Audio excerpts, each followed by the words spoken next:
down right the middle where the moisture is supposed to be. So, what I did right there is I touched them, point them out, and I called their name. Now I got to explain to them, hey look, all these lights, I got to make sure they're all secured with all the nuts and bolts and screws, because I don't want any of them to be loose or falling. I got to inspect the condition on all of them, making sure none of them are cracked or broken or damaged, or moisture can get inside of them and burn the bulbs out. I want to make sure that they're all the correct color. So the headlights clear or white is fine. Everything else on the front should be amber. The functions, and I have to check on these lights. This headlight has two functions. It has a low beam and a high beam that I got to make sure both of them work. The turn signals, they're left and right turn signals. Together they're my four-way flashers. I got to make sure those work. The clearance, those just turn on when I turn the lights on, and that's it. They just got to all come on. And that's it for the lights and the reflectors. I just finished everything. I didn't go to anything else because it just says lights and reflectors. After you finish that section, now it says the engine compartment. Well, the only way to get to the engine is by opening up the hood, right? So this is where you open up the straps on both sides. Come to the front over here, you put one of these lid up here, one of these holes, and then you just come over here to it. Once you open up your hood, they said the driver's side, so just go straight to the driver's side. And just look right away. You can see the fluid starting to stick out right away. That's like the first thing you see as soon as you open up the hood. So, for the engine compartment, we'll go ahead and check the fluids first. And there's 4 of them that we have to check. We got to check our engine coolant reservoir. We got to check our power steering fluid reservoir. The windshield washer fluid reservoir. And over here, we got to check the dipstick for the engine oil. So, one at a time.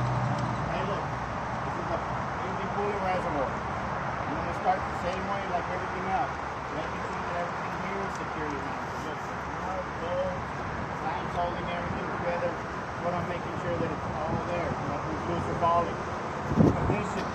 I'm making sure nothing is cracked, broken, or bent or damaged in any way. Because it's full of engine coolant and I don't want it to leak out. The cat, I want to make sure it's there. It's not missing or loose because I don't want to leak from there either. Down here, the hoses. I want to make sure they're secure because we don't want leaks there either. So you're looking everywhere because there's a fluid inside, and if it leaks, it's not going to be any good. We don't have fluid. It's moving over here, right? So that's what you're doing, making sure that everything's secured and in good condition. If you look on the side right here, it says add and full. So we always want to check to make sure that we have the correct amount of fluid inside.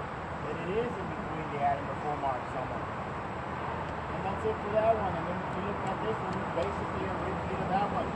The only difference here, this is your power steering fluid reservoir, different name. But look, you got to make sure everything's securely mounted here, valve, bolts, clamps, holding everything together. Check that nothing here is cracked or broken or missing or loose, so we don't have leaks all over the place. And this one has this white sticker that if you look at the bottom and the top, that is your add line at the top is a full line. Right there you can see it's right in the middle, so that's good. Then the windshield washer fluid again, hey look, secure, not cracked, broken, bent, leaking, cat missing, holding secure. The only difference here is look, we say add full add. This one doesn't have anything. Because our washer fluid, we use that pretty often right to clean our windshield. And that's something that weighs all the time. So that one you just tell them, hey look, this one, I'll just try to fill it up as often as I can to keep it as full as I can. That's all you're doing. So that's 3. Number 4, and we just kind of move these hoses around. You'll see the cap that says keep it going over 2. Right next to it, you can see that there's a little yellow ring. I just put the stick in there, right inside the ring. So just find the little yellow ring that is the dipstick handle where you put your finger in to grab it and pull it out. But you don't have to, you just got to identify it. You just got to tell them, hey look, that's the dipstick for the engine oil. If you want to give them an example, you use a pointing stick. Where you just say, hey look, I would grab that dipstick, I would pull it out like this, I would clean it, put it back in, pull it out one more time, make sure I find the add and the full marks on the dipstick to make sure the engine's got the correct amount of oil. And inspect that the dipstick is good too, right? It's not bent or cracked or broken. And then once I'm done checking it, I just put it back in. And look, I gotta look around the engine one more time to make sure there's no oil leaking from it anymore. 1, 2, 3, 4. That's it. We just covered the 4 fluids. Now you have 4 parts that you have to check. Not this very first hose coming out of right here, but the bigger one right next to it. One coming out of the radiator. You can find this hose. You put your stick right there and just follow it, all the way to the end of the hose where you see that clamp right there. That is your water pump at the end of the hose. So I'm identifying, right? That's what they said. Touch it. I just touched it. So that's my water pump. What I want to do, first thing is make sure it's securely mounted, right? Make sure it's not loose or falling, cracked, broken, the same thing all over again as far as the condition. Because we don't want it to leak and we want it to work correctly. But you also have to let them know how it works. If you look right in front of the water pump, you can see that there's a bell right there on the pulley, there's a circle pulley on the front of it. So you have to let them know, hey look, that's the water pump and it is a belt-driven water pump. Because if you forget to mention that it's belt-driven or gear-driven, these parts that we're talking about right now, that's an automatic fail on the pump. That's the water pump, secure, not cracked, broken, leaking, working correctly, and it's belt-driven. So that's it for the water pump. Now I'm going to go ahead and inspect the belt alternative. The belt? Well, I want to make sure that that belt, first of all, I want to make sure that belt's not loose. And if I push on it somewhere, I got to make sure that it doesn't have more than 3/4 of an inch of weight or slack. Because if it's loose, it can slip off. Or it does not turn the parts the way that it should. The condition, again, the second thing, right? We want to make sure we look for tears, rips, any damages to that belt. They can also cause it to break off. And that's the water pump and the belt right next to it. The other two, you're going to find them on the other side of your deep pipe. Please remember out the other phone so we can do a test afterwards.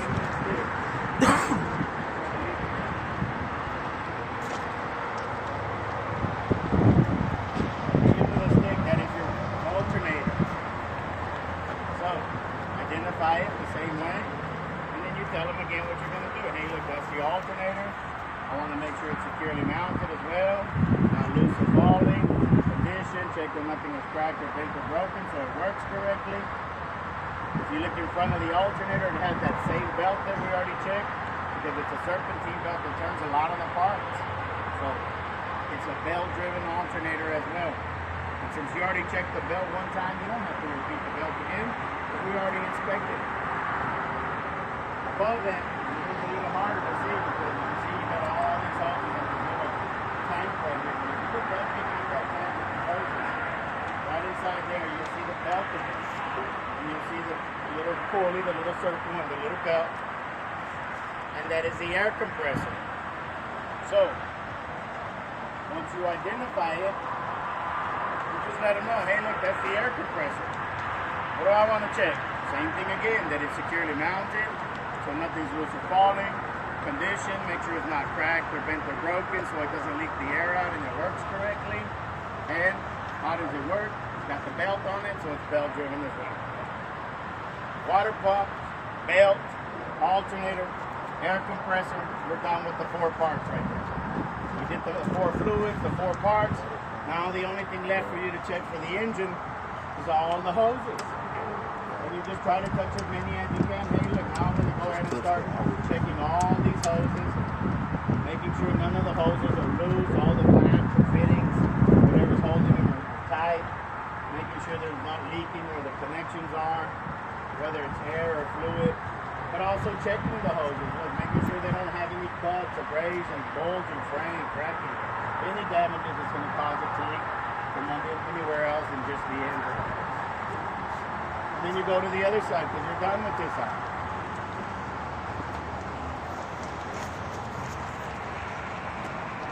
And then you come over here and you tell them, look, and I have to do the same thing with all these hoses, and you touch as many as you can over here too. Again, look, you have clamps. Here you got fittings. But we're checking that everything is secured on these. None of these are loose, leaking, damaged, cut. Same thing, guys. We'll just repeat it. Some of those ladies, if you just say, hey, look, just like I checked the other ones, I would check these. They're good enough with that, you know, because they know you're just going to repeat the same thing anyways. They're tired of hearing this all day anyways, you know. But as long as you say it one time, you're pretty much going to be okay, I promise. But you have to at least go in there and touch it, you know.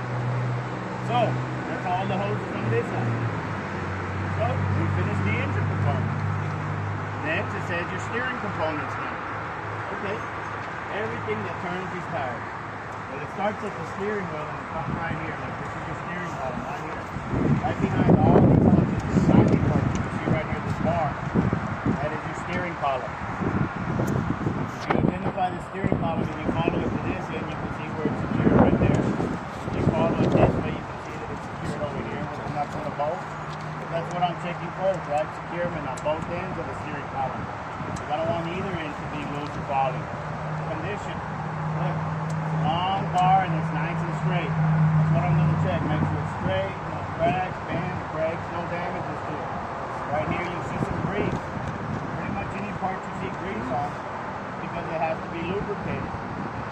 That's actually two parts that need to be sliding in and out to be adjusting. So hey, look, I need to make sure it's full of grease so it doesn't wear out or damage. Another thing that you don't have to do is take a look at when I grab this steering column or that steering wheel, I turn it to the right or to the left. Make sure it doesn't have too much play. It should not have more than 10 degrees of play to the right or to the left. That's all you have to tell me. At the end of the steering column, right here, we're going with the other part. If you look at that, the end right there looks like the letter U.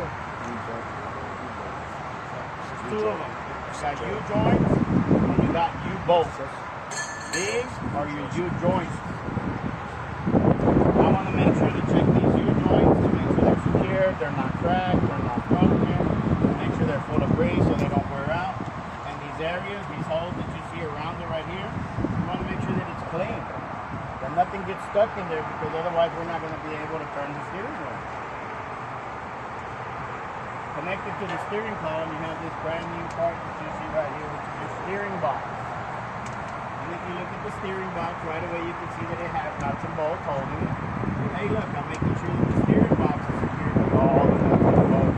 Nothing's falling or loose. Anything again. In addition, checking that nothing is cracked or bent or broken. Look at the bolts over here. The blue one goes straight to it.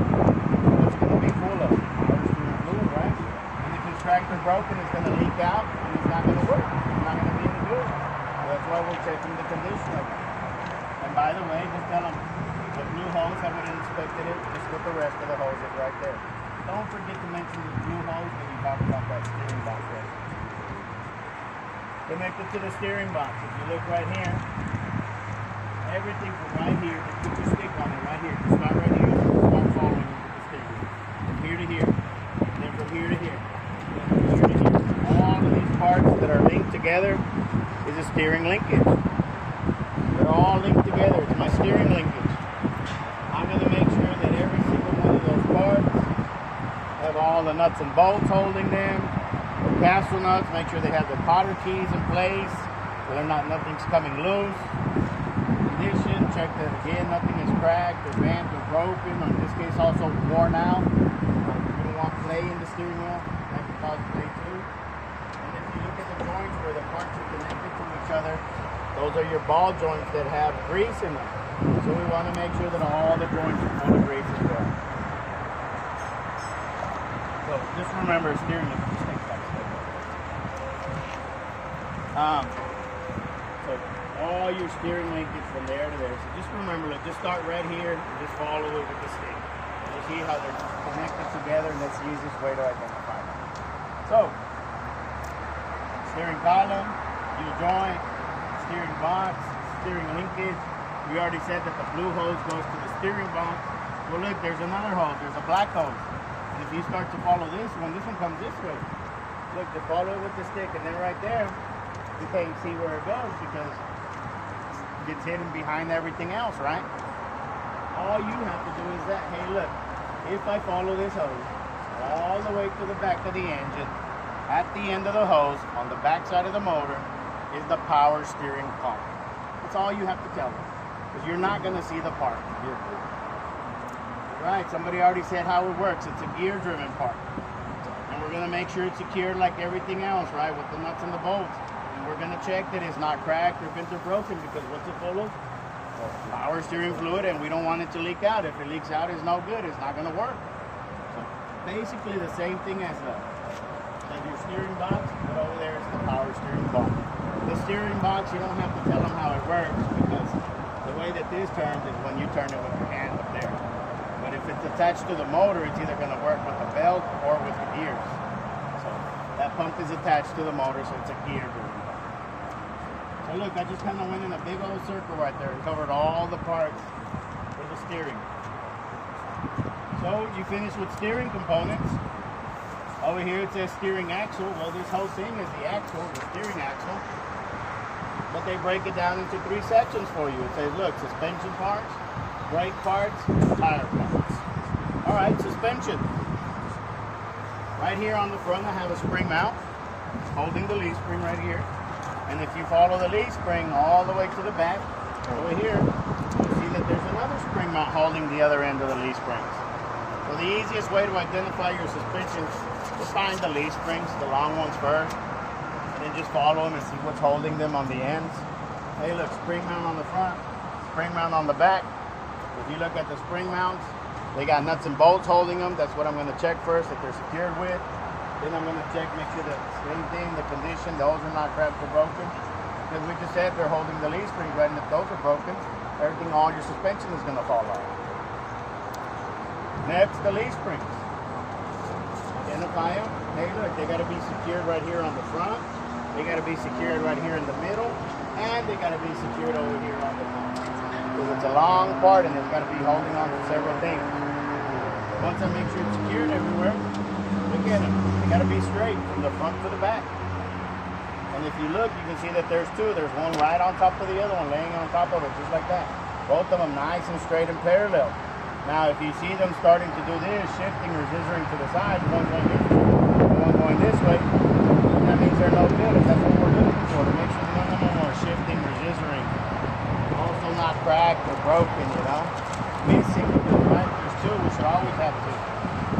That's everything you got to be looking for in there for the leaf springs. Holding them, this is where those U-bolts are at. You got a U-bolt here. You can see how it looks like a U upside down, and there's another one right there next to it. I'm going to check both U-bolts by looking on the bottom, making sure the nuts ain't missing. They are tight, holding them in place, and checking that the U-bolts are not cracking or breaking, so all the parts ain't coming loose right there. Then over here you got your shock absorber. This one's standing up straight up and down right here. That's the shock absorber. Hey, look, I got to make sure it's securely mounted on the top with the nut and bolt. I got to check that it's secured on the bottom with the nut and the bolt. Condition, look, it's got to be straight up and down like that, because it has to be adjusting again up and down. And it has fluid inside, so I'm going to look at it to inspect to make sure that the fluid ain't leaking. Because if it's leaking, it's no good. And that covers all your suspension parts right there. After suspension, it says brakes. If you don't mind, turn it on. Watch out over there, guys. It's going to turn the truck on the turn. One question about the leaf springs. So you gotta. I can't hear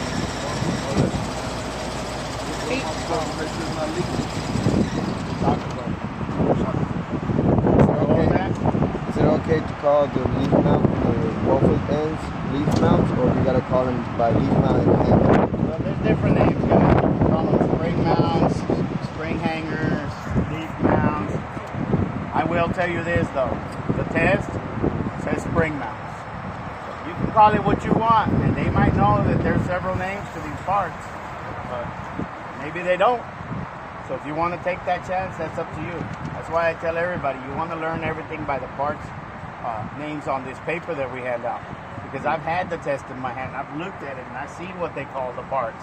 And if you go call it a spring mount, and let's just say he doesn't know what a spring mount is, he's your instructor, he's looking at the test right here, I mean, your examiner, and it says spring mount, and you say spring hanger, oh no, he called it the wrong name.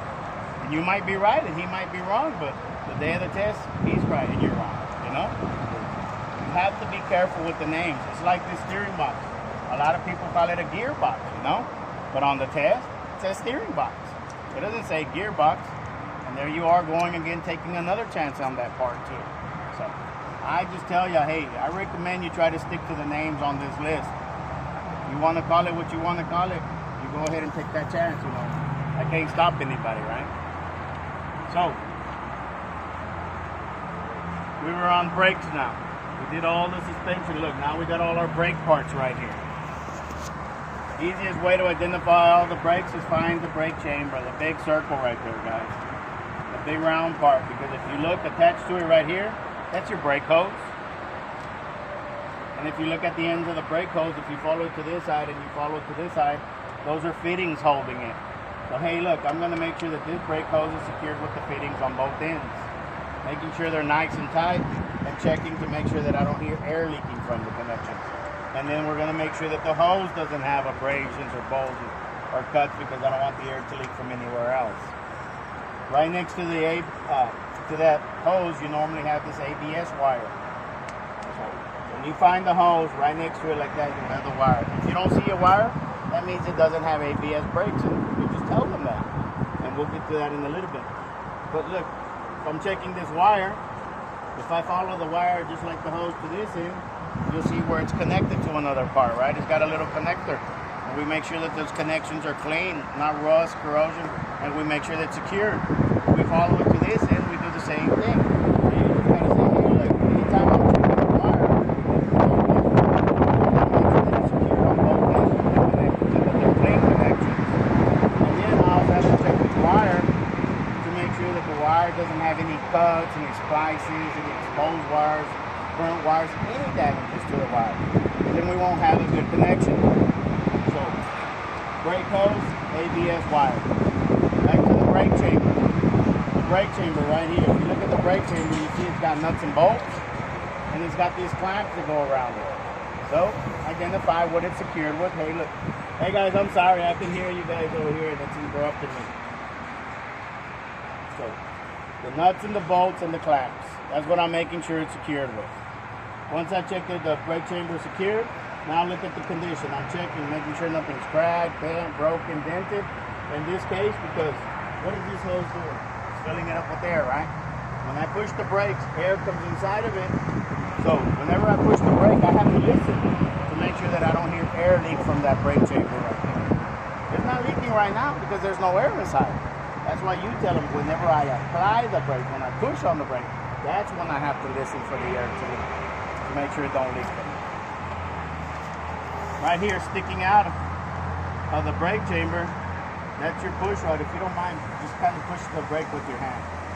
And you guys just watch. Just push it a couple of times. You see how it comes out? It pushes it out. All right, that's good. Thanks. So that's why that's called the push rod. The one coming out. It's pushing out, right? It's getting pushed out. So that's the push rod. Connected to the push rod right here on the front. That's the slack adjuster.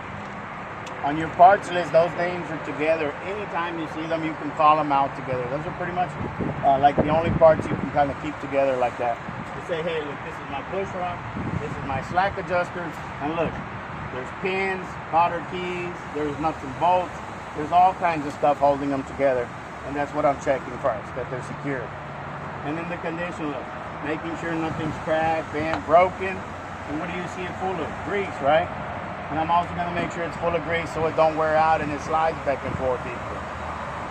And this is just if I chalk up this tire, I put some wheel chocks on it, and if I were to go inside and release the parking brake, that's going to allow me to pull on this right here. And when I pull, I want to make sure that I don't have more than 1 inch of play. You saw when it was coming out, it was coming out maybe 1/2 inch, 3/4 of an inch, right?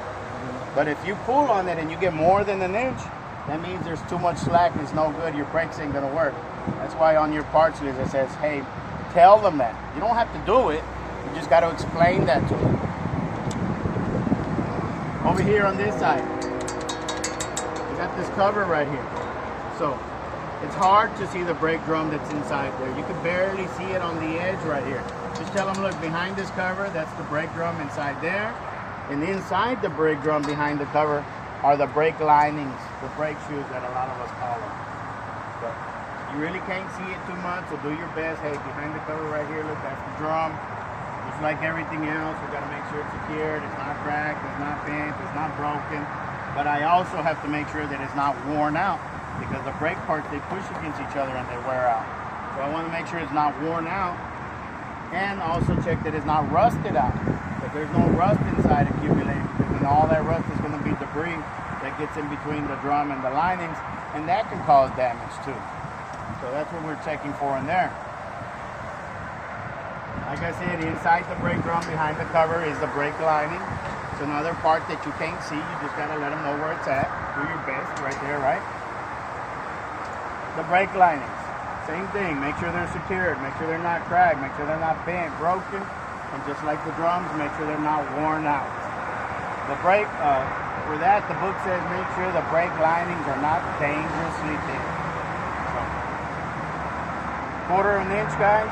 Anything less is dangerously thin. When they're new, they're about 1 inch thick. You wear them out, you drive, you wear them out. They get to 1/4 inch, that's considered to be anything less is dangerously thin. So that's how you know whenever you're going to check your brake lines. But you don't have to physically, you just got to tell them that. Remember, they just said explain the stuff. That's all we're doing here. And look, from here to here, that was it. That was all the brake parts. The hose, the ABS, the brake chamber, push rod, slack adjuster, brake drum, and the brake lining. So we just finished the hose section right there for the brakes. After brakes, it says tires.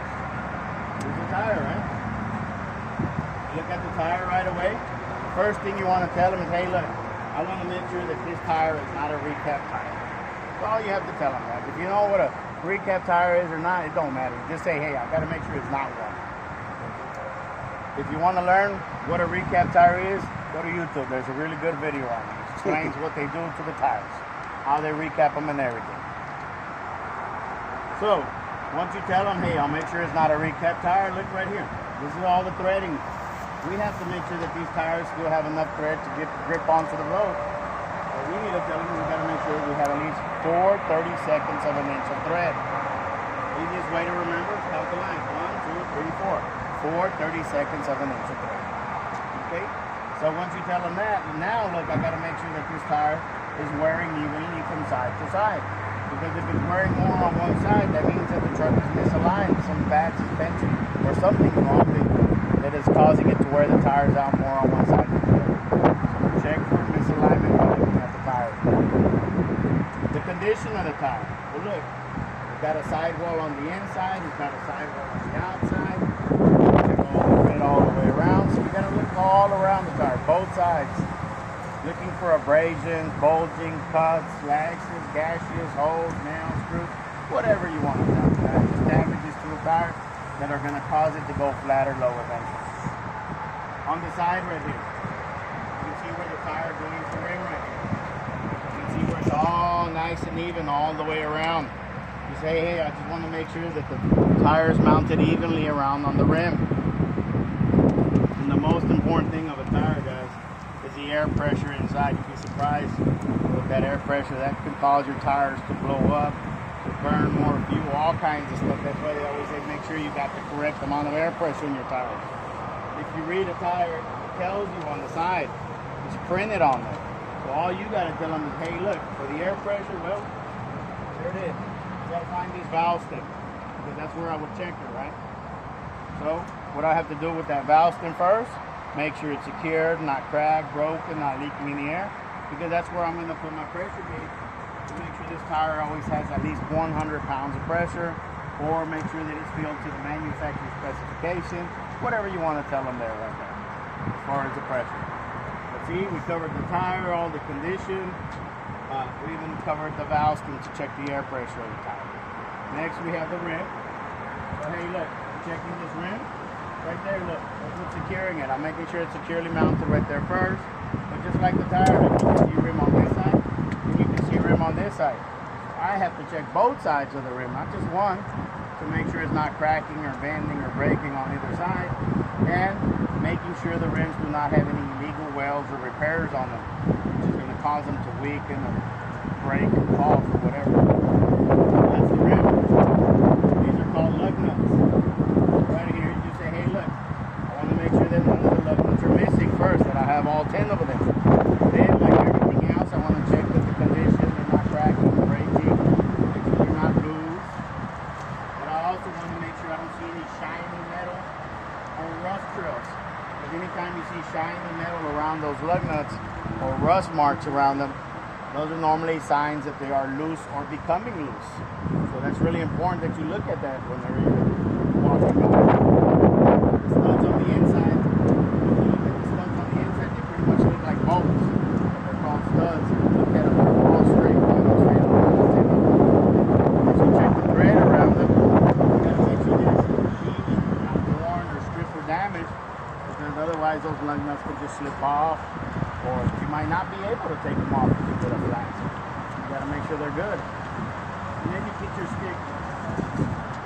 So you just put it inside here and just circle around like this. And tell them, look, inside here, there is a hub oil seal that I need to check to make sure that that seal is not broken or damaged or leaking the oil out of the wheel hub. And once I make sure that the seal is good, if you look right here, you can see the oil right there. And that's where we check it. You clean that off real good. It says add and full just like it does right there. And we have to make sure that we got the correct amount of oil inside. Hub oil seal and check the oil. And that right there is everything for the tire.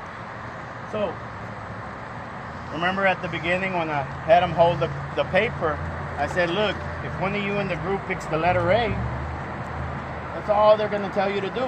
Hey, look, check from the front of the vehicle to the steering axle. So that's where I'm at right now. So far, I've done everything for the letter A. But I said I'm doing the full truck, so I can't stop there. I got to continue with the rest of the truck. But the next section that I'm about to start right here on the driver door was the letter B that I told you, hey, look, everything from the driver door to the rear of the truck is the letter B card if you pick that one. So, driver door, okay, right here. Most of the mirrors are attached to the doors on mostly all the vehicles, so it's part of the door. Hey, look, come here. The support bar right here, or arm, whatever you want to call it. I want to make sure that it's secure with the most of the bar.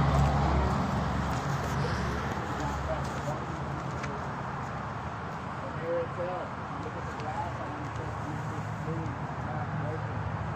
Get me into what you want to get. Over here, the window on the door. I want to check that the window's not cracked or broken, and it's also clean so we can look out from inside.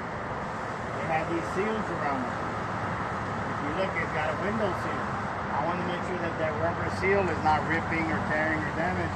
Otherwise, we're going to get rain, water, and just leaks all over the place, right? Over here, you got your door handle, the one that you use to open the door. Same thing, I want to make sure that's securely mounted. So if it's cracking or breaking or bending, I want to pull on it to make sure that it does work. It opens the door, and you go ahead and open it because you got more parts to check on the inside. Right here, that's your door latch. Grabs on over here to keep the door closed.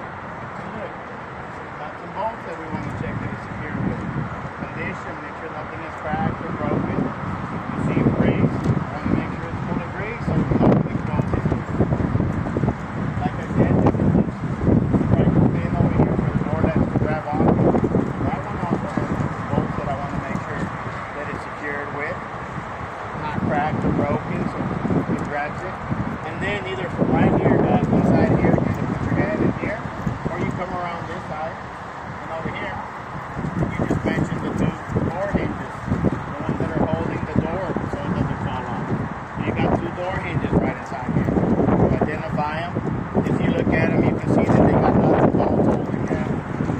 Pins that we want to make sure ain't missing. They're not cracked or broken, otherwise this door is just going to fall off. If you look around the door, it also has a front seal. Make sure that it's not damaged so we don't have leaks around it. That's everything right there. If you want to go ahead and inspect this handle right here too, because it's actually a support for us to grab on to get into. Hey look, I'll check that this handle is secured with its bolts, not cracked, strong enough to support my weight. That's everything around the door. Finish with that one. Right on the door it says check the fuel area. Everything around this fuel tank. I I want to inspect both of these steps. Look, making sure they're secured with all these nuts and bolts so they're not loose or falling. Condition, make sure they're both straight like that, not cracked, bent, broken, damaged anywhere. And I also want to make sure that they're clean because we don't want to have any oil or grease or any, lately we've been getting ice down here, right? We don't want any ice that's going to cause us to slip and fall off when we're trying to get in and out of our truck. This fuel tank has two straps. Look, it's got a strap right here and it's got a strap right here. We want to check that those straps are secured with the nuts and bolts on both ends, so they're holding the tank in place. And we want to check to make sure that the straps ain't cracking or breaking, and in this case also rusting out, so they don't break loose. On some trucks, they are required to have a rubber seal in between the strap and the tank so they don't damage it, but this one doesn't, so you can just tell them that. The fuel tank. If you look at the fuel tank, well, we already know it's secured with the straps, so now we just got to check the condition. Making sure it doesn't have cracks, holes, damages. Look underneath, make sure we don't see any fuel leaking from it. That can be dangerous to everybody around this truck. Right here you got the fuel cap. We'll just tell them, hey look, I will make sure that it's tied and secured. If I do take it off, there is a rubber seal inside, but I have to make sure it's not ripped so we don't leak the fuel from around the cap right there. There's also a little chain that holds it for you so you don't lose it. Here are your fuel hoses. And we want to check these fuel hoses. Make sure they're secured with the fittings like that, that they're not leaking. And check that the hoses, same thing. Every hose what do we check for? Abrasions, bolts, cuts. Because we don't want them to leak anyway. That covers everything around the fuel tank right there. But you could also see that right next to the fuel and the door, we have this DOT reflective sticker. Remember over here, we had lights, no reflector. Now it's backwards. Look, now here you say, hey, look, I don't have lights, but I do have this reflector that I need to inspect. It's the sticker type. So look, I'm just making sure it ain't peeling off. Nice and clean and visible. It's not ripping or tearing, missing big chunks. It's got to be in good condition so people can identify the vehicle. And that's everything. Look, I covered everything in this area right here on the side. So that was your driver door and your fuel area.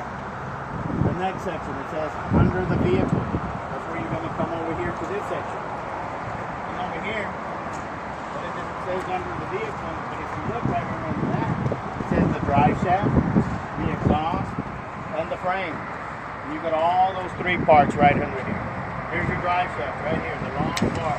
It looks just like that steering column over there, but this is just in the bigger version. Hey look, drive shaft. I'm making sure that it's secured on both ends, front and back. Checking to make sure that it's straight like that, no twists or bends or cracks anywhere. And if you look on the front and the back, it also has U-joints. There's a U-joint here, and there's a U-joint here. I'm making sure that those U-joints, same thing as our front one, are secured, not cracked, broken, not raised. So they're not wearing out, and the same thing around them. Remember, we got to make sure they're clean, so we don't want anything stuck that's not going to allow them to turn freely. So that's your drive shaft. The exhaust, right here, look at it. The whole exhaust system, you need to tell them, look, there's nuts, there's bolts, there's welds, there's clamps, there's all kinds of stuff that holds the exhaust systems. And that's what we're going to be checking, that it's secured everywhere. None of the parts are coming loose or falling. Condition. We want to make sure there's no cracks, there's no holes, there's no damages to exhaust, because we don't want to be leaking the exhaust from anywhere, or soot, or rust. Everything should come out from the end right there only, not from anywhere else. And that would be the whole exhaust system. After the exhaust, it says the frame. Well, if you look at the frame starts over there and it goes all the way over there. So you just tell them, hey, look, I'm going to check this whole frame to make sure that it's straight all the way from the front to the back. There's no twists, no bends, no cracks, no illegal welds, just like on the rims or illegal holes. Anything that would weaken this frame. Connecting the two frames together. Look, because you got a frame here and a frame here. Well, look at these. These are the ones that join them. And what are they doing? They're crossing from one side to the other, right? So that's the easiest way to remember the name. Cross members. They cross from side to side. hey look, I gotta check all these cross members, make sure that they're secured on both ends, they're straight, no cracks, no bends, no breaks, just like the frame, no illegal welds or holes. And that covers the frame and the cross members. Something that this truck does not have in this area right here, that some trucks do have, is a catwalk. So you just got to remember to tell them that, hey look, I do not have a catwalk to inspect on this truck. And you're done with that. Just finish that whole section right there. Drive axle, suspension, brakes, and tires again. So now they want you to check these over here.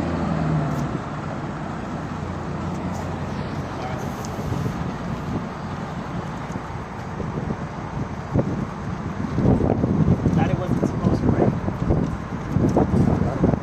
So, if you look at the suspension, guys, here you can see it a little clearer because you don't have all the parts around it.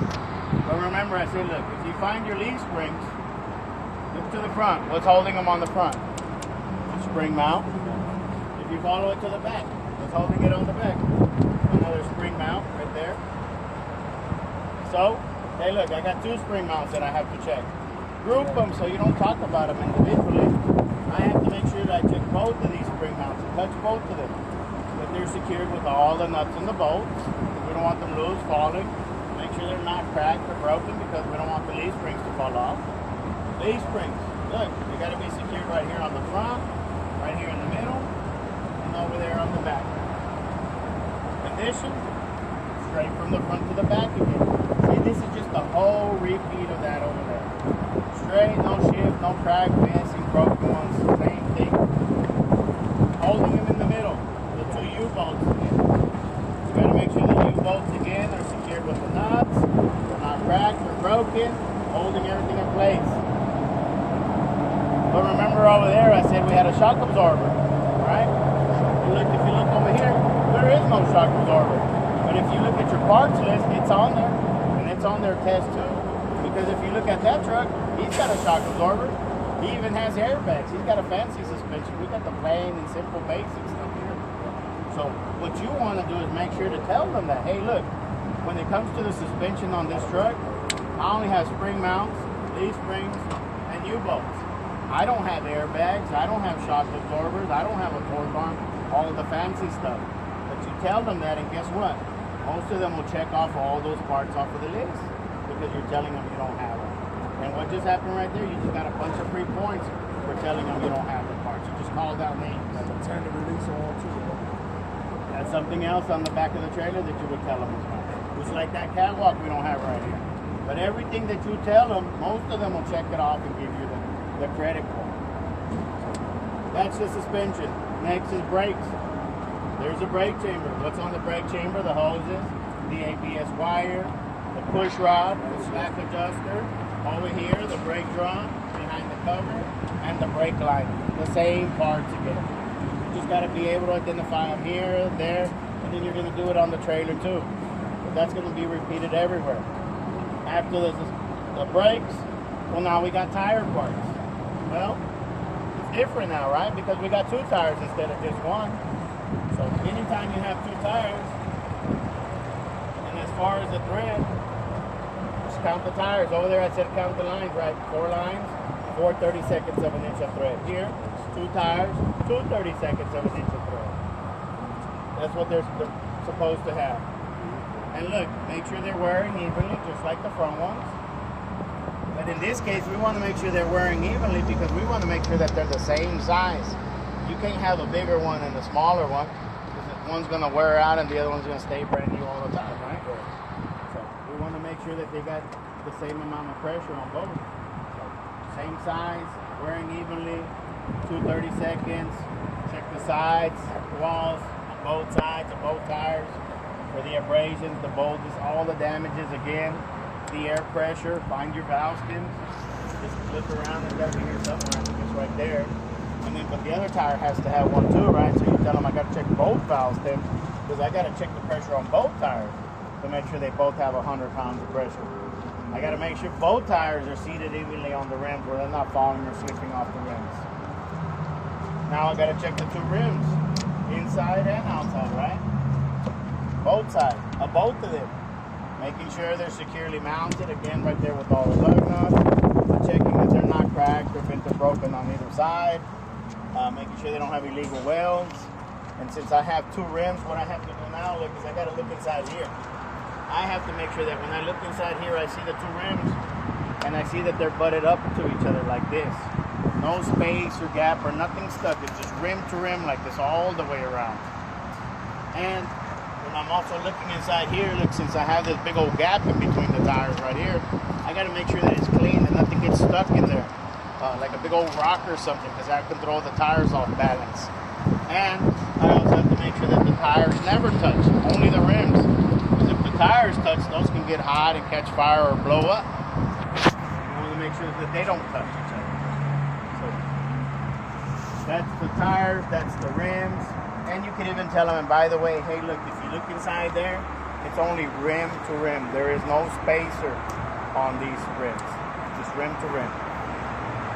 Back to the lug nuts, same thing. Secure, not cracked, not broken, missing, no shiny metal rust or other thing. The studs, nice and straight, not rough, damaged, cracked, breaks, stripped, worn, same thing. And here, look, now you're going to circle around right here.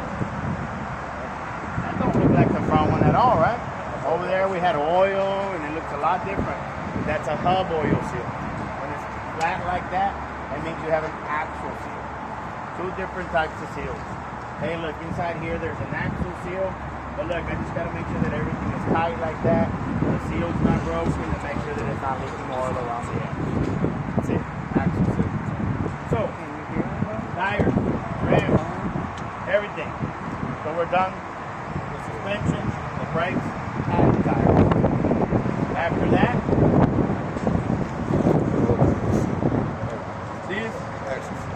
this is where the list changed, guys. Right now, everything's been the same.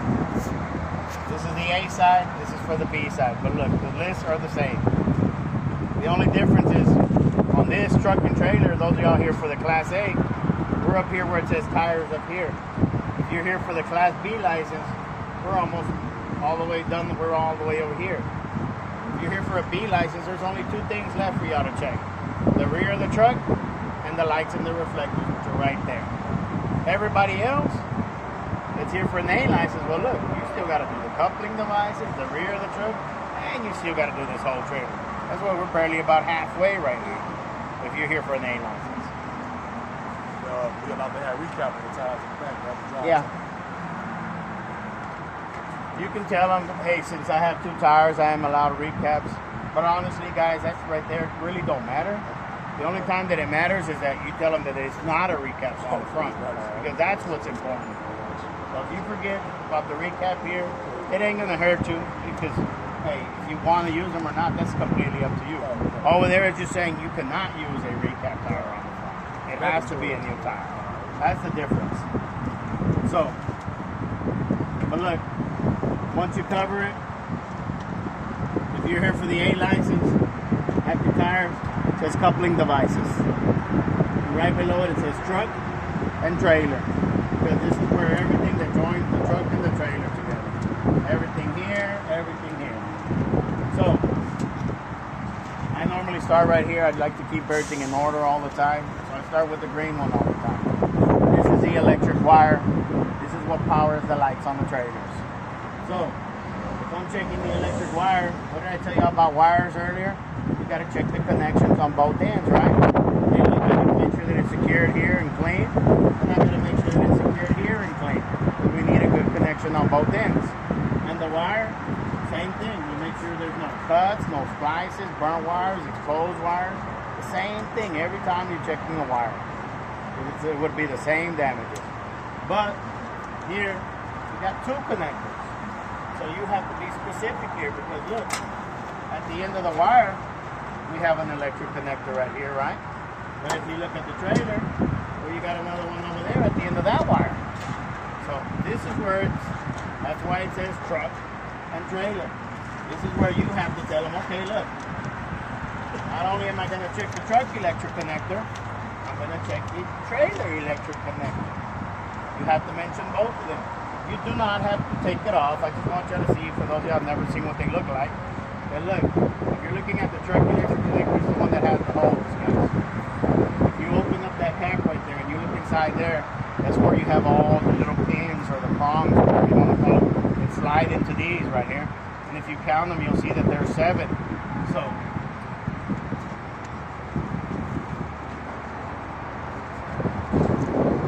you leave it alone. You don't have to take it apart. You just have to make sure you do this. Hey, look, I have a truck electric connector right here, and I have a trailer electric connector. And I have to make sure that I check both of them. That they're both securely mounted to the truck and to the trailer and to each other. Because if you look at that cap right there, that's what it's doing. It's locking them together right there. I want to check the condition on both of them, that neither one of them is cracked or bent or broken. Inside, if I'm looking at the truck, I want to make sure the holes are clean, there's no debris in there, because the pins have to be able to slide all the way in to have a good connection. I have to make sure the pins ain't missing, that they're not rusted, corroded, broken, or missing, because if not, we just don't have a connection, period. 3 things: the electric wire, the truck electric connector, and your trailer electric connector. 3 parts right there. So you're done with the electric side. Now we're going to, remember, the electric is for the lights. Now we're going to start checking the hoses for the air. And this is what supplies the air for the brakes on your trailer to work. So, you got 2. You got a red and a blue. Tell them, hey, look, I'm going to check both of these air lines or air hoses. This one is the emergency one, and this one is the service one. Call out the names. Hey, look, look here, here, here, and here. Those are fittings that are holding them. That's the first thing I'm checking. Making sure the hoses are secure. Because we don't want them to be loose or fall. Make sure the air leaks from there. And when we check on all the hoses, we look for abrasions, we look for bulges, and we look for cuts. Because any one of those things can cause the air to leak. So we want to make sure we don't have air leaks. Another thing, look. If you look, you're clean and free right here. They're not hanging all the way down here where they could possibly get hung up on something. They're stuck, they're rubbing, or it's going to cause to have cuts or frame damages, right? You can tell them that. At the end of the hoses, well, these are your glad hands. Right there. Glad hand here, glad hand here. But what did I do with the other parts? I said, look, truck glad hand, trailer glad hand, truck glad hand, trailer glad hand. Each one has a rubber seal inside of them. You don't have to take them off again. You just have to be specific on how you call out the names. Hey, look, I got 2 truck glad hands here and here. I got 2 trailer glad hands here and here. Secure to the truck, to the trailer, and to each other. That's what I'm looking for. Condition, making sure they're not cracked or bent or broken, because I don't want air to leak out of them. And each one has a rubber seal inside here and inside here that I may need to make sure those seals are not ripped or torn, because that can also cause the air to leak right there. It takes a little bit more right here, guys. That's why almost all the time I tell you, look, guys, this is where most of y'all tend to fail. Coupling devices or the air brakes inside. Guarantee 75% of y'all fail on that. The ones that y'all do fail. It's either going to be here or there. But it takes a little bit more. There's a lot of names you have to call out. Because if you just go up there and say, hey, look, I'm checking these glad hands, I'm checking this electric connector. Well, what happened with the truck and the trailer names, you know? They have a parts list like you have in your hand, and look, look at it. If you look on the front right here, this is electric connector and glad hand, because this is a truck part. But if you look over here where it says trailer, look, it also says electric connector and glad hand. You know? So if you only say one glad hand, well, which one are you talking about? This one or this one? That's why it's the easiest place to fail right here. So be careful. And guys, I gotta make a phone call. It just reminded me I left my kid down. Being my neighbors.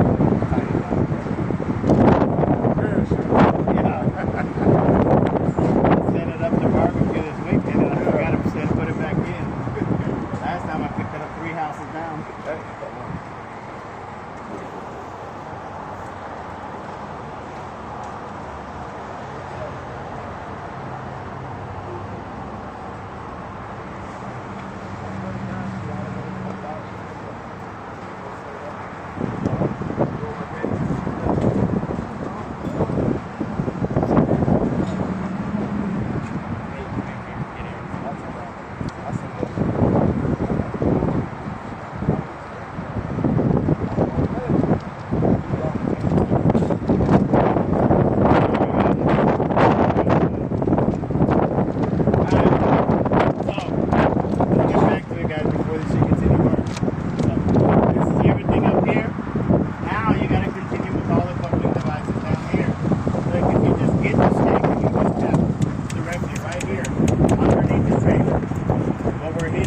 flat metal plate, which is the apron. And that apron, guys, it starts right here. And if you just kind of follow it, you can see that it goes all the way to about right there. It's just a flat metal plate. And that metal plate is there to help the trailer slide on and off of the truck easily. You'll see that it's even full of grease. So that's what you tell them. Hey, look, this apron, first of all, I got to make sure it's securely mounted. But on the trailer, if you look, almost everything is welded together. They don't use nuts and bolts on the trailer. They weld the stuff together. So I need to make sure that apron, check all the welds that they're not cracked or broken, because we don't want the apron to fall off. And the condition of the apron, well, look, it's got to be nice and flat. It shouldn't be twisted, bent, cracked, broken. And it has to be full of grease so it can slide on and off. And here's where you got to remember to tell them. And I'm making sure that it's full of grease, not only because it helps it slide on and off, but it also prevents friction between the two metals when they're grinding or sliding against each other. So you got to remember to tell them about that friction too. Right below the apron, well, it's your fifth wheel skid plate right here. If you look at the fifth wheel skid plate right here on the sides, look, there's a big old pin and there's a nut and bolt right there. And that's what's holding it in place. So I'm making sure the fifth wheel skid plate is securely mounted with the nuts and the bolts and the pins. And I'm going to check the condition all around. Same thing, making sure nothing is cracked or bent or broken. And if you look over there, you can see it really just exactly what the fifth wheel looks like right there on the top. It's a sliding fifth wheel. And that, by the way, is a sliding fifth wheel, and we'll get to that here in a minute. So, that's your fifth wheel skid plate on the top. If you look right here on the side, this is the release arm. If you guys grab this and you pull it out, if you pull on it as hard as you can, it's going to pull out. It's going to pull out about this much. You can see it on that one, where it's sticking out almost about a foot. So when you pull it out, you're doing exactly what the name says, releasing it. And if you pull it so you're releasing the trailer, that means the trailer can slip right off if you move the truck. So your job, your responsibility is when you hook it up to come over here and make sure that that thing's pushed in all the way. Because if it's in all the way, that means that it's in the lock position. So that's what you're supposed to do. Because you saw when I backed up into it, you just heard the clunk, right? It just clunk because it locked by itself. But I still got to come over here and make sure that it locked into the correct spot all the way. It didn't just stay halfway locked. So I'm making sure that the release arm is pushed in all the way. And just like everything else, it's secured, it's not cracked, it's not bent, broken. It has to be in good condition. And if you look on this side, right here, you see springs and you see levers. That's why on your parts list it says release arm and safety latch. So this is the safety latch, what's holding it and keeping it in the lock position for you.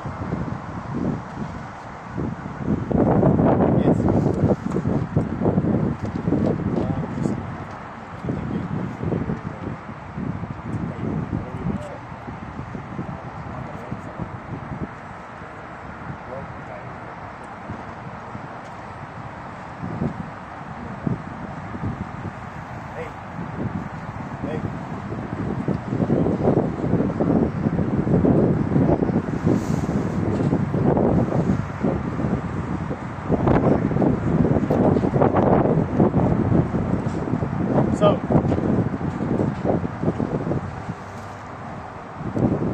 that's the release arm, and that's the safety latch that locks it. So we tell them, hey, make sure it's not cracked, bent, or broken. And here I almost forgot something really important, guys. But see how I caught myself? And if you catch yourself, that's just all you're going to do. Hey, look, I almost forgot to mention. Over here in between the apron and the fifth wheel skid plate, I have to make sure that there's no gap in between the two. Because if I see a gap in between the two, that means that something is wrong. When I joined it, it didn't join correctly. But see, nothing has to be in order. As long as you catch it and you come back and you explain it, you're good. I didn't leave it out. I caught myself, so I'm good. No gap in between the apron and the fifth wheel skid plate. It's on your parts list. It says gap on the trailer side. So, and by the way, look, one more time, I'm sorry. Sure. Coupling devices, guys, is everything that has a pound sign next to it. If you look on the front of the page, it says coupling devices and pound sign, pound sign, pound sign. Younger guys, Hashtag, there you go. Hashtag front and back. And if you look at the back, there's 4 more over here that got the pound sign too, right? So these are your truck coupling devices, and these are your trailer coupling devices, because you can see where it says trailer up on top. So whenever they say coupling devices, that's why they want you to cover everything, truck and trailer.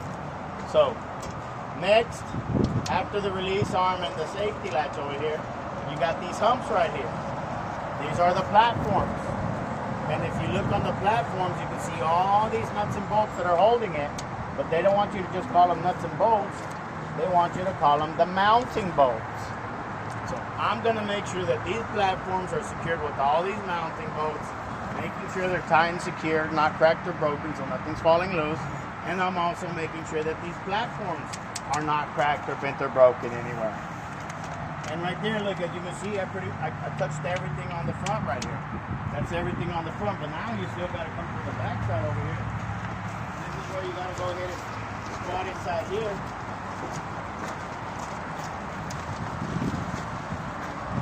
Then get inside here, because this is where you have the locking jaws and the kingpin all the way inside up in here.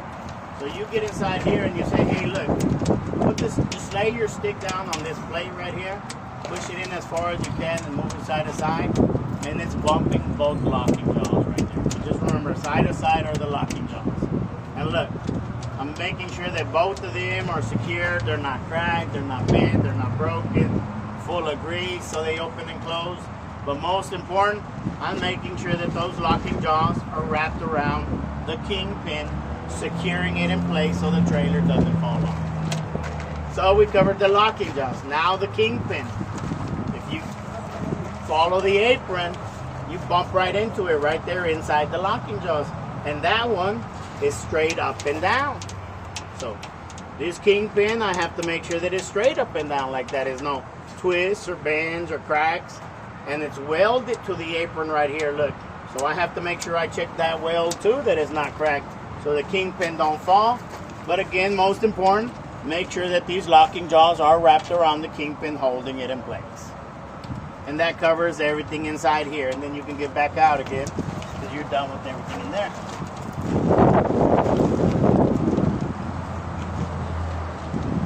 So at this point, this is where you have the last 3 things to talk about. If you're looking at your parts list on the front, the last thing on the bottom right, it says no sliding fifth wheel, pins, and clearance. Look at this. It just has the platform. If you look at that one, you see it has a platform, but it has all those little grooves on the side. See all those little slots, all those holes? That means that that one, see, look, that's the pin that what I just said. See this pin right here? Well, this pin slides in. You can slide this, and you can stick it out in this hole. Or you can slide it this way to this hole. So this is a sliding fifth wheel that you can adjust to wherever you want to place it. But that one doesn't do that, right? That one's welded and bolted in one place, and it just stays there all the time. But since there's 2 types, and on their test it says the same thing, you just tell them, hey, look, this is not a sliding fifth wheel. This one does not have the pin to adjust it. So nothing for me to check there as far as that. The clearance part, though, everybody has to check that, because if you look from right here to right here, we have to have enough room here so when this turns, it doesn't come and wreck into our truck right here. Same thing over here. Look. We have to make sure we got enough clearance from here to here, so when we turn, the trailer doesn't come and wreck into the truck right here. So that's why it says clearance on the paper. I have to make sure I got enough clearance from here to here and from there to there. And no sliding features. And the what now? I believe it's 3 foot, if I'm not mistaken, but really you don't have to worry about it. But you just gotta tell them I gotta make sure I have enough clearance. That's all they're worried about. So, but yeah, I think it is 3 foot if I'm not mistaken. So, once you cover that, that was all the coupling devices, right? So, am I finished with the coupling devices? Done. Covered everything. gaps, clearance, everything. Told them what you have and what you don't have. So after coupling devices, this is where it says rear of the truck or tractor. Right here, this is the rear of the truck. What do we have back here? We got the mud flap brackets and the mud flaps themselves. So I'm making sure that these mud flap brackets are secured with these pins so they ain't falling off. And I'm checking to make sure they're not cracked or bent or broken so they do hold the mud flaps in place. And I'm also going to make sure that the mud flaps themselves have all the nuts and the bolts holding in so they don't fall. And check that they're not ripped or torn or missing big chunks. And down here, we got to make sure they're not too high off of the ground. They got to be within 8 inches. They can't be higher than 8 inches off of the ground. They're too high, you're going to throw all the debris to the back and hit the cars with rocks and trash.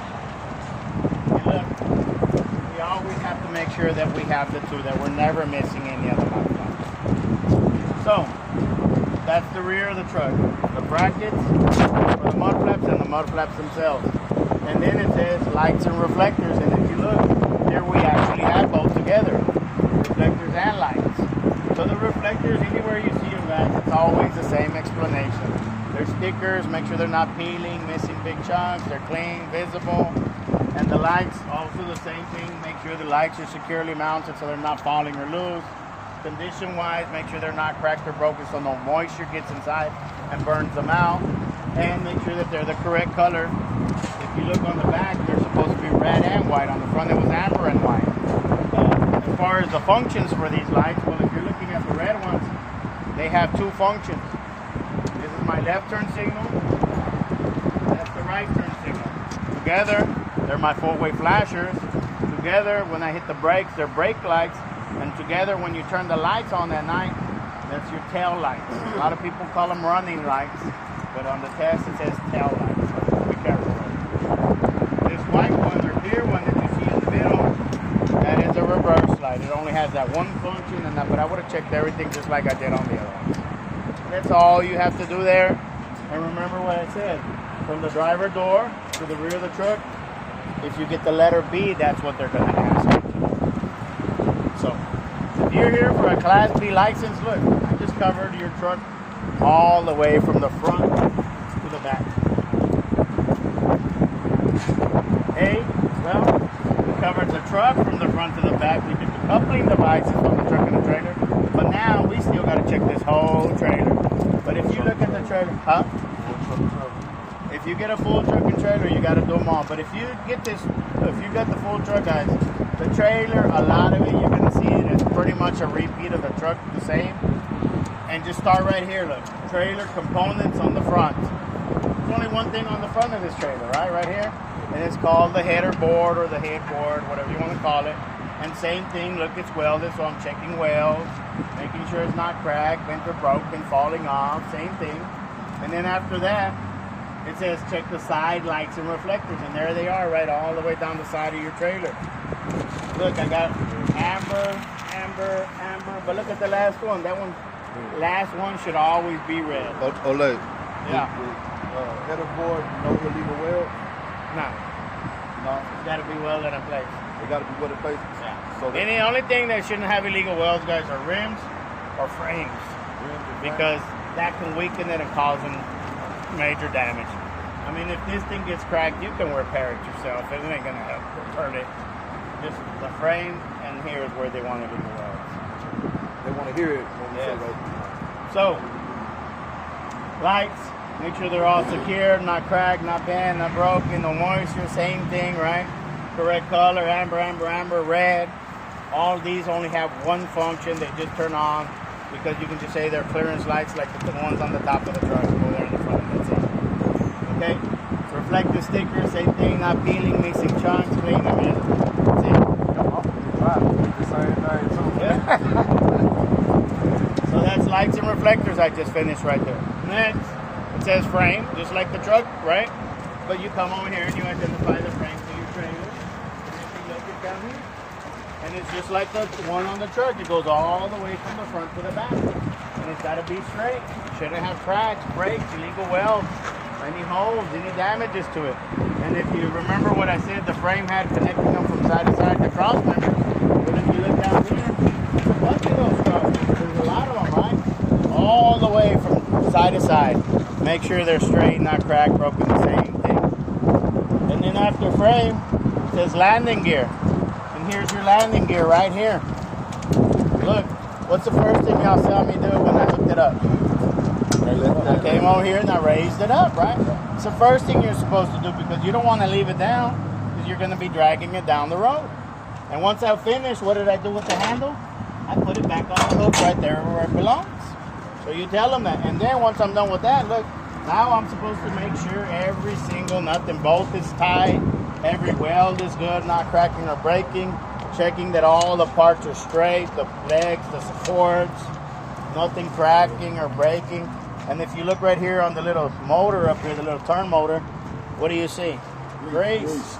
Because it should be full of grease so it can work easier up and down. And that's the landing gear. If you want to go as far as talking about the shoes down here, making sure they're also flat, not cracked or broken, you can do that too. But that's already a little bit extra if you ask me, guys. Everything else should be enough to get you through the landing gear. So, that's the landing gear. After landing gear, now it says tandem release. Well, you walk over here and you simply tell them, hey, look, this trailer does not have a tandem release. Remember how that fifth wheel over there has the grooves and the pin? On trailers, you'll see the same thing. You'll see the whole bunch of holes, grooves right here, and you'll see a pin in it. This one don't. So no tandem release on this one. Mostly you'll find that like on your dry vans or the reefer vans, the big white ones. Most of those you can slide them back and forth. So, but we don't have a tandem release. That's all you got to remember to tell them. And then it says trailer axle, suspension, brakes, and tires. And there it is all over again. Suspension, spring mounts, leaf springs, U-bolts, spring mount on the back again. No shock absorbers, no airbags, same thing. But here we have an extra part right here. Remember I said the truck did not have a torque arm? Well, the trailer does. We got a torque arm right there. And we got to make sure that the torque arm is secured on both ends, straight, not cracked, bent or broken, the same as everything else. If you even want to mention this one over here too, this bar going side to side, that one you would call it a torsion bar. Welded on both ends, straight, not cracked, bent or broken as well. That one's not on the parts list, but if you want to add it, you can. But honestly, guys, if you leave it out, I promise if you cover everything else that you do have, and you tell them the things that you don't have, it's enough to pass that suspension like that. Brakes, if you look in there, you'll see the brake hose, you'll see the brake chamber. On the back side, you'll see the slack adjuster, the push rod.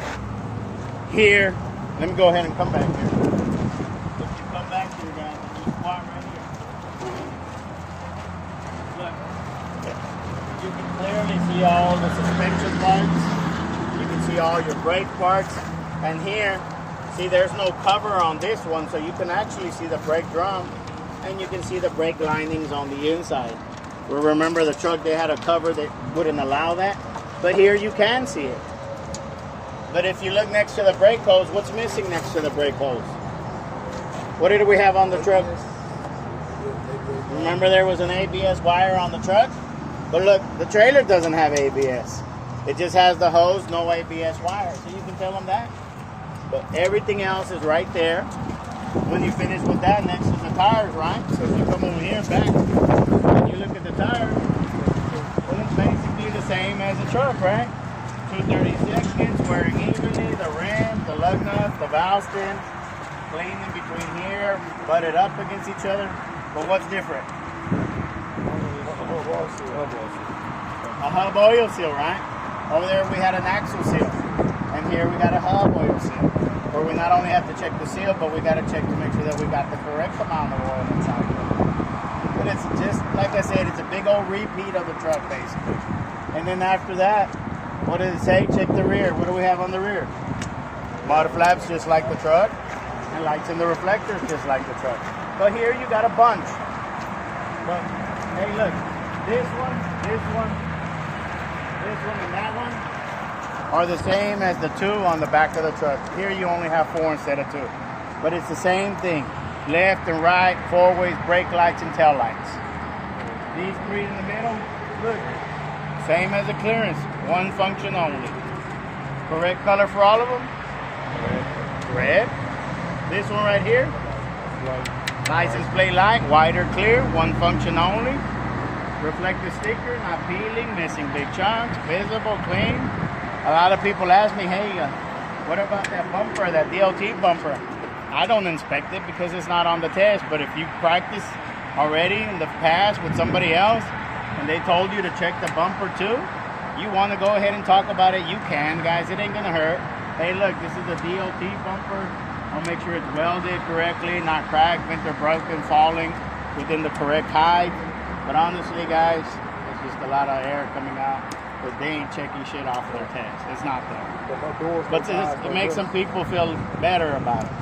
I was about to get to that. Let me see your list one more time. You're like, fuck, get your own, right? I'm sorry. They're gonna cuss. Anyways, guys, look.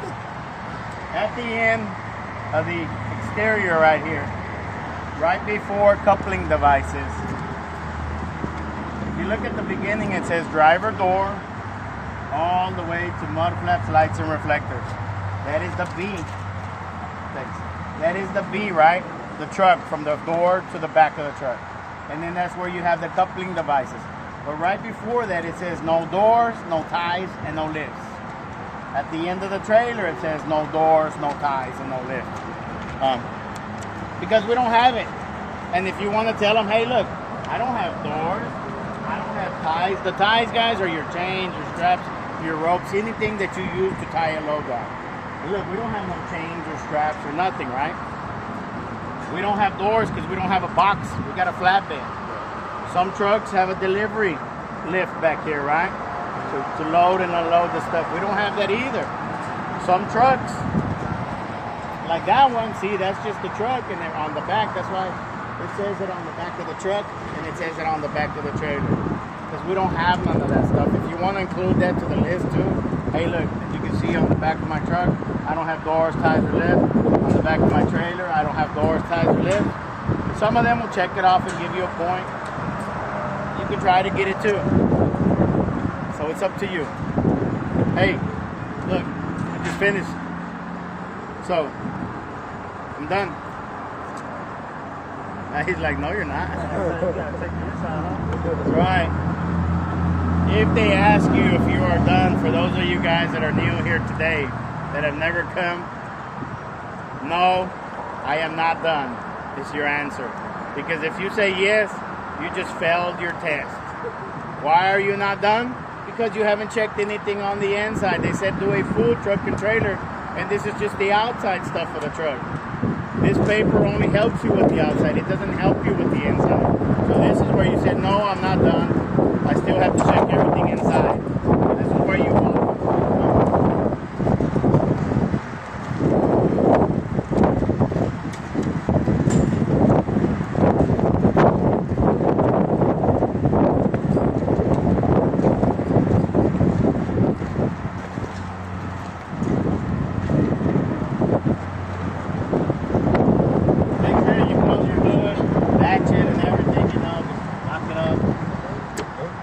And this is where you got to get inside your truck. This paper right now, it's useless. So put it up and leave it there for the next person to use it.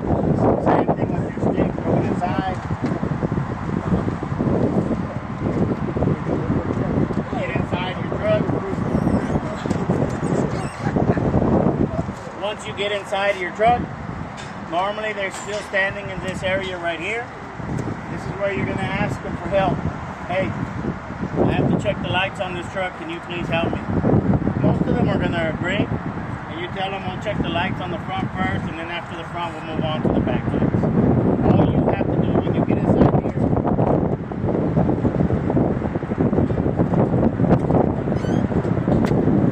turn the key forward. You'll see all the lights light up, and you're going to hear a bunch of clicking. You hear that click, click, click, click? That means that I turned the key correctly to the on position. That's where it should be. If they're standing on the front, you just tell them which light you want them to help you check. Hey, look, I'm going to turn on my left turn signal. They look at it. If it's good, see, I just got a thumbs up, and that's how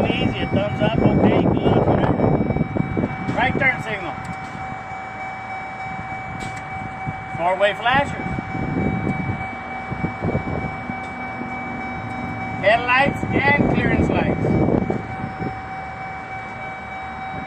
High beam. That's it. That's all you gotta do. Run them through the lights. Get a good, they're good. Hey, now can you help me check the back? And what they're gonna do is they're gonna walk all the way to the back of your trailer if you're doing a Class A. If you're doing the Class B, you won't have a trailer, so they're gonna stand right behind your truck. And you repeat it. Left, right, forward weights, brake lights. Turn the headlights on again, the switch for the lights, so the tail lights come on now, so you can check the tail lights. And once they check them all, you're done checking lights. What are they gonna do? They're gonna come and jump inside the truck with you now. Once they get inside the truck with you, this is where you're gonna tell them, okay, look, now, before I do anything else, I wanna go ahead and show you the safest way that I know how to turn this truck on, which is the engine start or the safe start. You can call it one or the other. And you're gonna walk them through the steps of how you would safely turn this truck on. Look, first I'll turn the key forward to make sure that it's in neutral. That's the only way you're gonna see the letter N right here for the shifter. These are the parking brakes that I wanna make sure they're applied, so I'm gonna pull on them like this to make sure that the parking brakes are on, truck and trailer. Or just the truck if you're just doing the truck by itself. I'm also going to go ahead and hold the service brake down now. And now that I know it's in neutral and all the brakes are on, I can safely turn my truck on. That's it. That right there is the engine start or the safe start. If you fail to do that, guys, or you don't walk them through it and give them the explanation of what you're doing, that is an automatic thing. Okay? Make sure you do that. Over there, once you turn the truck on, you need to leave the truck on. You don't want to turn it off. Because while the truck is running, remember they're already right here next to you. The truck is running, it don't matter what you did, whatever switch or button, if the vehicle is on, everything works, right? But if it's off, my wipers ain't working, right? Most of these lights ain't gonna work. AC's not gonna blow. So you do the engine start, you turn it on, and you leave it on. So next you say, okay, look, now that I checked the lights, I showed you how I'm gonna turn on. Now I'm gonna check everything inside this truck. And if you start here, guys, from the left to the right, and from the left to the right, it's the easiest way for you not to leave anything out. All the way over here, what do we have? Our seatbelt. Hey, look, making sure it's securely mounted to the truck, checking it for frays, rips, tears. While I'm pulling it like this, what I'm doing is making sure that it's just to my body. Over here, I'm making sure that it locks and unlocks. It works. Everything is good on this seat belt. Once I check the seat belt, what's the next thing right here going to be in my face? The window, right? So now, just like I checked this window earlier, I got to make sure to check the rest of them over here.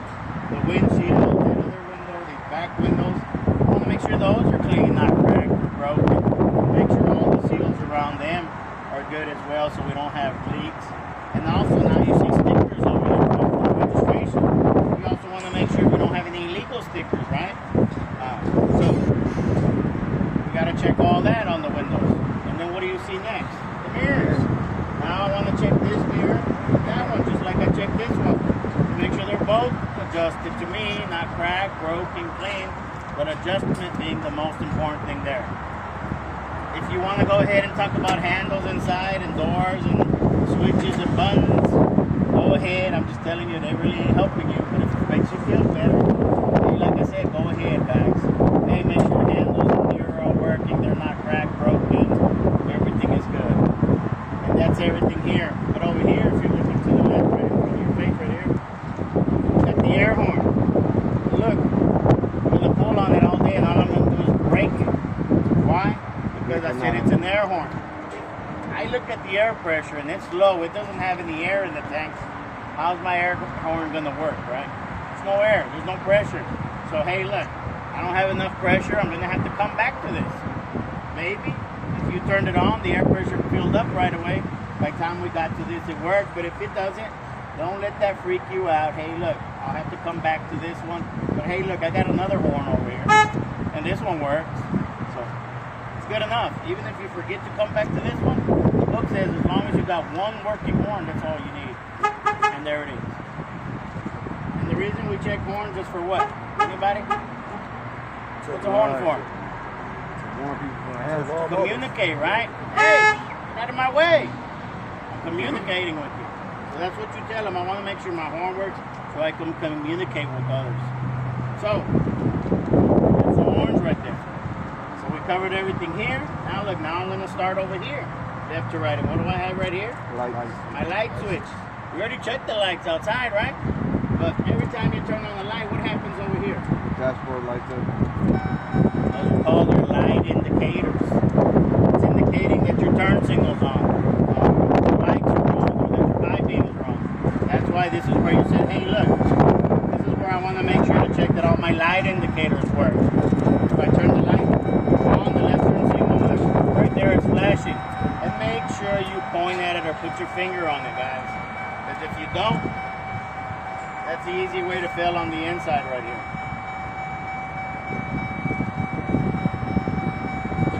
Gotta get this in my house.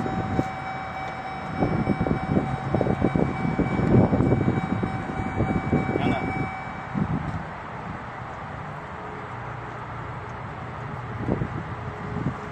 Tune is fine. Yeah. So,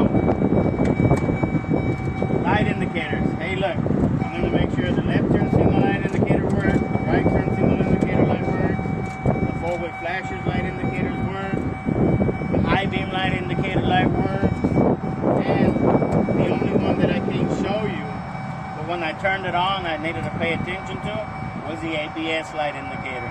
They had to turn on and off, and as you can see, it's off, so that means that it's working. Those are your light indicators that you have to check with this switch right here. And this one over here. But this one also has the control to the wipers right here. If your key is forward and you grab this little handle up here and you just push it forward with your thumb like this, it's going to spray the washer fluid and the wipers are going to go on. And that's all you have to do. Hey, look, as you can see, my wiper fluid is working, it's squirting, the wipers are moving, they're working, they're not dry rotting, cracked, broken, they're cleaning. So you check the wipers and the washer fluid right here. And see, we finished everything right here. Now if you look over here, you got the gauges over here. You don't have to worry about the RPM, you don't have to worry about the miles per hour. But over here you got the oil pressure gauge, that's an important one. And these all have needles. And normally when you turn the key forward, what do you see happen with the needles? They shoot up and they come back and then they come back again, right? They just start moving back and forth. What they're doing, to see if that gauge is working or not. That's why the book says, hey, make sure you see the needles rise and they gradually start to increase, right? To the normal or the correct, whatever you want to tell them that. To the normal oil pressure of the truck. Hey, look, the oil pressure gauge has the needle that I'm going to make sure that it rises and then that it just gradually goes up all the way till it stops. When it stops, the second thing I'm going to do is make sure that it's showing me the correct oil pressure for the truck. And the third thing that I also have to do is make sure that the warning light for that gauge also turned off and stayed off, just like the ABS light. You shouldn't have no lights on for these gauges. And that's it. Those are the three things you tell them, and you're going to repeat those three things for all these gauges. Hey, look, water temperature, needle should rise. I got to pay attention that I got the correct temperature showing, and I got to make sure the warning light turns on. Voltmeter, needle needs to rise. That's to show me the correct volts, and the warning light needs to turn off for that one too. Those three are the same. Those are the only three gauges you're going to worry about right here on this side. And then if you start to move this side, well, you got the controller for the gears, which you don't worry about. You got the parking brakes we need to check. But since we're still doing gauges, one more gauge all the way over here. So skip from these gauges all the way to this gauge. And over here you got the air pressure gauge. That one has two needles. Some trucks have two gauges, one needle on each. This one just happens to have the two needles in one gauge. The needles are representing the two different tanks you got back there. You got your primary and your secondary. You don't have to worry about explaining all that to them, but that's what it's for, just so you know. When you're looking at the air pressure gauge, well, right now I said I got low air pressure, right? And if I turn the key forward, there's a warning light right here that says low air. And you even hear this buzzer, this alarm, getting my attention to look over here, letting me know I have low air. So if the needle is somewhere in between 0 and 60, that low air warning light should always be on to let you know that you have low air pressure. Until it fills up enough where it gets past the 60, that's when it should turn on. As it's building up more pressure past 60, when it gets to about 85, this is where you need to go ahead and start looking at your watch, because from 85 to 100, it should not take more than 45 seconds. So you just explain that. You're not going to physically time it. You're just going to explain that. And then once it gets past 100, it's going to get to 120. And when it gets to 120 now, I have to start listening, because this is where somewhere in between 120 and 140, I have to hear that psh noise back there, which is the air governor that's regulating the pressure in the air tanks. They can't overfill, because if they overfill, just like everything, like a balloon, you're eventually going to put enough air that it's going to what? It's going to pop, right? Yeah. So that can happen to your hoses, that can happen to your tanks. So that's why the governor has to keep the pressure somewhere in between 120 and 140 max. So you have to tell them that. So gauges here, gauge here. That's all the gauges. We're done with talking about gauges. Down here, you got the control to the heater and the defrost. I'm pretty sure everybody knows how to turn the heater on, right? Turn it to the red,